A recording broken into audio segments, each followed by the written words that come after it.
먼저 주간 발생 상황입니다. 11월 7일부터 11월 13일까지 일주간 일평균 재원 중인 위중증 환자 수는 447명으로 지난주 대비하여 22% 증가하였으며 사망자는 127명으로 지난주와 유사한 수준입니다.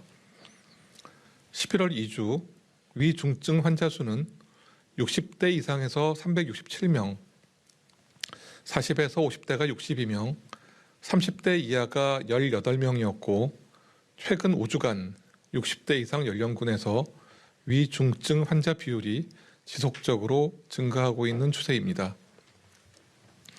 11월 2주 사망자 수는 127명이며 60대 이상이 123명으로 가장 많았고 40대에서 50대가 4명이었습니다. 최근 5주간의 사망자 523명 중 백신 미접종자 그리고 불완전 접종자는 64.6%, 완전 접종자는 35.4%였습니다.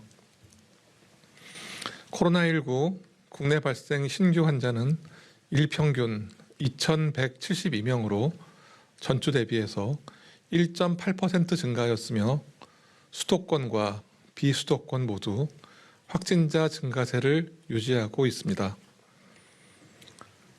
주간 감염 재생산 지수는 전국 1.05로서 전주 대비해서 소폭 감소하였지만 확산세는 지속되고 있습니다. 19세 이하 그리고 60세 이상의 연령군에서 상대적으로 높은 일평균 발생률을 유지하고 있고 전주 대비 일평균 발생률이 증가한 연령대는 9세 이하, 50대, 60대, 70대입니다. 전주 대비해서 모든 학령기 연령군에서 일평균 발생률이 감소하였지만 13세에서 17세 연령군은 주간 일평균 발생률이 10만 명당 7.4명으로 높은 수치를 보이고 있습니다. 신규 집단 발생은 총 39건이 발생했습니다. 교육시설이 10건, 의료기관 그리고 요양시설 9건, 사업장 10건, 다중이용시설 6건, 종교시설 2건, 가족 및 지인 모임 1건, 공공기관 1건이 발생하였습니다. 국내 감염 사례의 주요 변이 바이러스 검출률은 99.9%였고 모두 델타형 변이입니다. 다음으로 최근의 위중증 환자 그리고 사망자 증가에 대한 분석 결과를 말씀드리겠습니다. 위중증 환자 증가세가 가속되고 있습니다.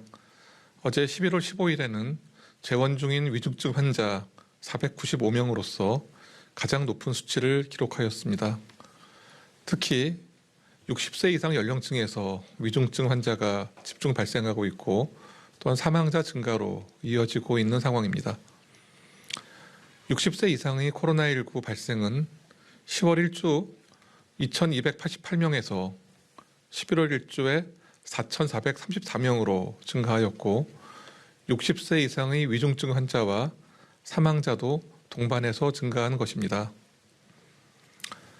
60세 이상 연령층 중에서 예방접종 미완료자는 8% 수준으로 매우 낮지만 10월 3일부터 11월 6일까지 전체 사망자 452명을 분석한 결과 61.7%를 차지하고 있는 상황입니다.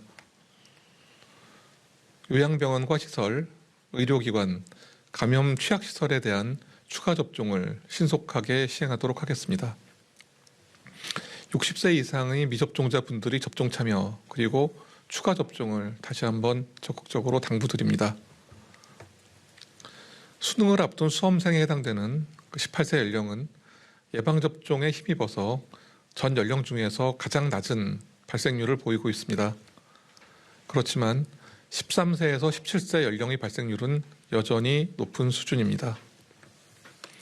소아청소년 대상 예방접종률 향상을 위한 노력을 지속하고 수능 그리고 대학별 고사 시기에는 교내 및 학교 밖의 방역수칙 준수 이행에 대한 관리를 강화할 계획입니다.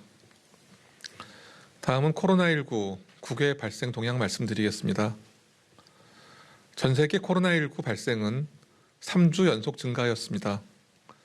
특히 유럽에서는 작년 11월 이후에 최다 발생을 보이고 있습니다.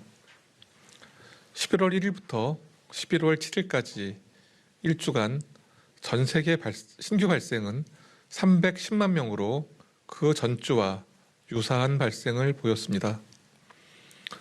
유럽 지역이 200만 명에 가깝게 발생하면서 전체 발생의 63%를 차지하였고, 유럽 지역 61개 국가 중 26개 국가에서 전주에 대비해서 10% 이상 발생이 증가하였습니다. 특히 독일에서 6주 연속 발생이 증가하여 일일 확진자가 역대 최다를 기록하였습니다. 미주 지역의 경우에는 그 전주 대비해서 발생자 수는 감소하였지만 전 세계 발생의 23%에 이르는 높은 비중을 차지하고 있습니다. 미국의 경우에는 주간 발생이 소폭 감소한 가운데 5세에서 11세 연령층에서 가장 높은 발생률을 보인 점이 특이한 점입니다.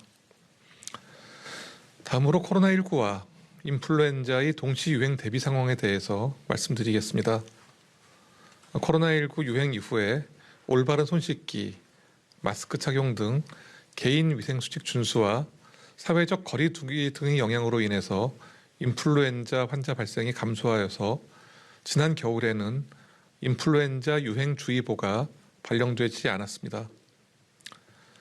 그러나 최근에 이동량이 늘어나면서 사람 간 접촉도 많아지고 보육시설 그리고 학교의 등원, 등교가 확대됨에 따라 인플루엔자 환자가 증가할 가능성이 높아지고 있습니다.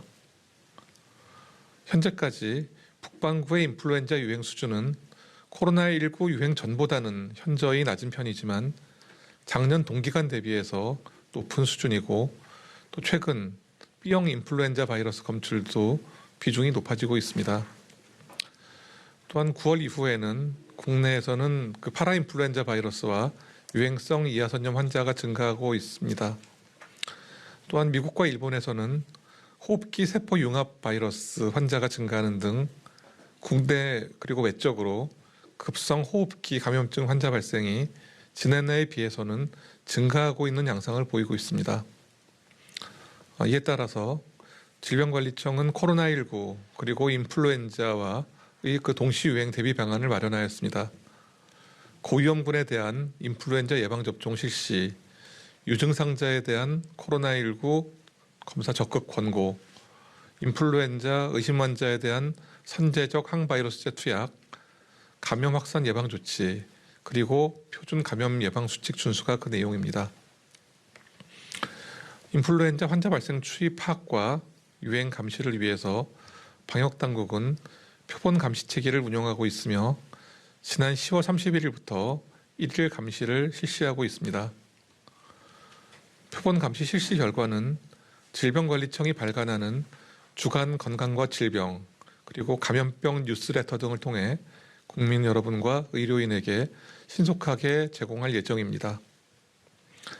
발열 등의 증상이 있는 환자는 의료기관에 내원하시기 전에 전화 상담을 하여 주시고 내원 시에도 마스크를 꼭 착용하여 주시기 바랍니다. 18세 이상의 연령층 예방접종률이 90%를 넘어섰습니다. 그러나 위중증 그리고 사망 사례가 증가하고 있어서 이를 우려하고 있습니다. 백신은 감염 예방과 중증화 그리고 사망을 줄이는 가장 강력한 대책이지만 백신에 앞서서 감염 가능성을 차단하는 것이 보다 중요합니다. 손 씻기, 마스크 쓰기, 자주 환기하기 등 기본 방역 수칙의 준수가 무엇보다도 중요한 이유입니다.